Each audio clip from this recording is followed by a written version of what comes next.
His death remains a mystery.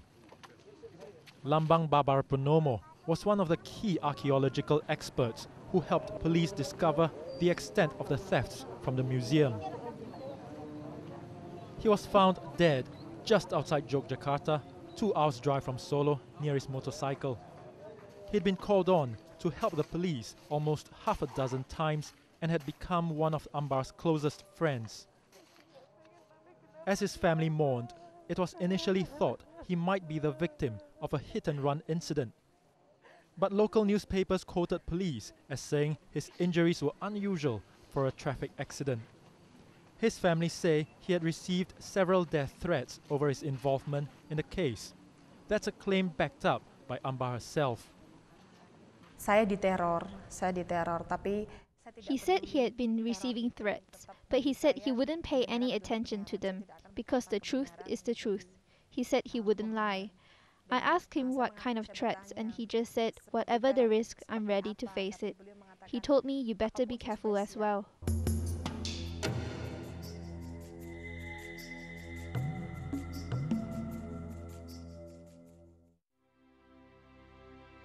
It remains unclear exactly how Lambang died and who was responsible, whether his death was accidental or whether he was murdered. But that there is even the suspicion of a murder over 5 weathered statues says much about the new global market in Indonesian art. Panembahan Harjonegoro is a collector who scoured the countryside when he was young. Untuk mencari burung. During my youth, young people would be busy looking for birds, but I was more interested in statues, even partially damaged ones. Dan kalau ada patung yang rusak, I would ask people in the villages if I could buy them and take them home. Usually, they'd be more than happy to sell them. At that time, they cost less than a plate of fried rice. He says the new international market and the sense of national pride has sent the price of Indonesian antiquities spiraling upwards. Dulu tidak. Dulu itu kalau tidak Belanda. It was different before. If it wasn't Dutch or European, it was considered worthless.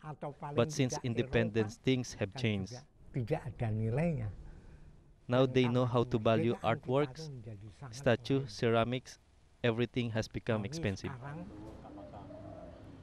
In 1985, he was offered $2 million for his own collection, a price that now would be multiplied many times. He won't sell. He's left his works to the nation when he dies. But the huge sums of money involved in the sale of such antiquities has attracted unscrupulous criminals into the trade. An archaeology expert who was close to Lambang says it's not just a question of a few rogue figures. Kalau Heru, saya sendiri belum pernah bertemu orangnya. I've never met Heru, but there are others like him. Banyak yang lainnya. Assuming the police are right and he's guilty, he's not alone. There are many others similar to him working secretly. Bekerja di bawah tangan. It's their career. They may be working for owners of antique items, like for example the kraton, or even collectors. Atau kolektor-kolektor. The museum in Solo is particularly vulnerable to such unscrupulous dealers because of its unique situation. The royal family insists that since they founded the museum, they own both it and its contents. sebetulnya yang lebih perlu dipahami. It's important to understand that there has been an attempt to misguide people that no one owns the museum.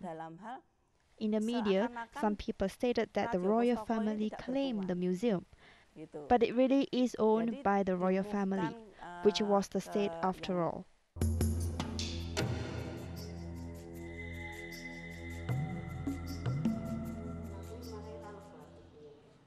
But while the palace might claim ownership, it provides little or no money for either the staff or the upkeep of the building or the collections themselves. The palace nowadays is simply too poor to afford to do so. The statues have even become part of the kingdom's bitter succession battle.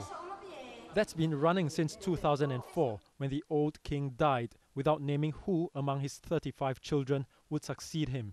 Humiliatingly, the current king, the reclusive Pakubuwono XIII, has been questioned by police about the thefts. Sebetulnya Sinuwun lebih pada pencocokan tanda tangan. It was more to check the authenticity of the signature. Actually, just from looking at the signature, you can tell it is fake. But because it was required by the investigation, the king had to be present. In fact, the king himself also wanted to prove that he didn't do anything wrong and that this was not his signature. But despite such attempts to play down the investigation, the king's brother and rival, Prince Tejuwulan, has seized on it to promote his own claim to the throne. The fact remains, however, that despite the assertions of the royal family, it's unclear who actually owns the museum. It's run by a foundation with little power or money, with some support from the local government. With no one taking responsibility for the museum in any real sense, neither the palace, nor the government, nor the town council, some experts say it's not surprising that staff have had to resort to desperate measures. When you work there, you don't know who's going to pay your salary monthly. Then you have to live on your own way to maintain this property. And of course, you will develop your creativity to find out the way out, you know. That creativity has led the museum director Darmo Dipuro and the dealer Heru into jail. But who instigated the theft remains a mystery. As yet, suspicions remain over the Dutch art dealer, the royal family, even the tycoon in whose possession the statues were eventually found. Claim and counterclaim have flown back and forth, but for some in the field, the whole saga simply underlines the wider picture: Indonesia's failure to guard its treasures.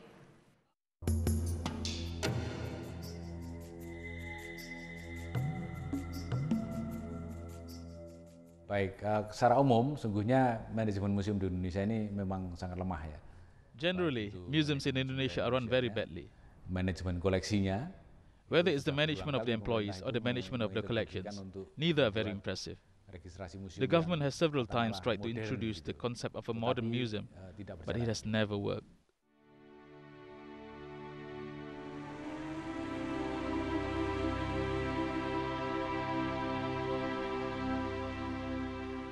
Even monuments as famous as the central Javanese temple of Borobudur have had statues stolen and offered for sale in recent years. That's an indication of the size of the struggle facing those charged with preserving the country's past. More than mere statues, though, this case may well have cost the life too of one of the few people committed to defending the country's heritage. But there are few hard facts other than one woman has lost a friend and a family, their husband and father.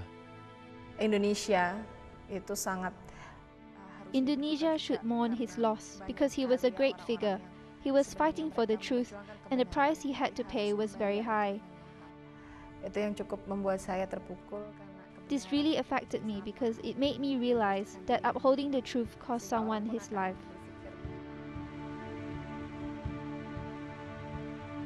But without more serious efforts by the authorities to protect Indonesia's birthright, that sacrifice may have been in vain. Ambar herself says that, like her friend, she will not be put off testifying by attempts to threaten her.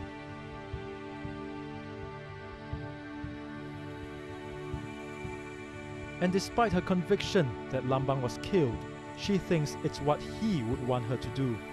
A certainty she feels is as solid as the stolen statues themselves.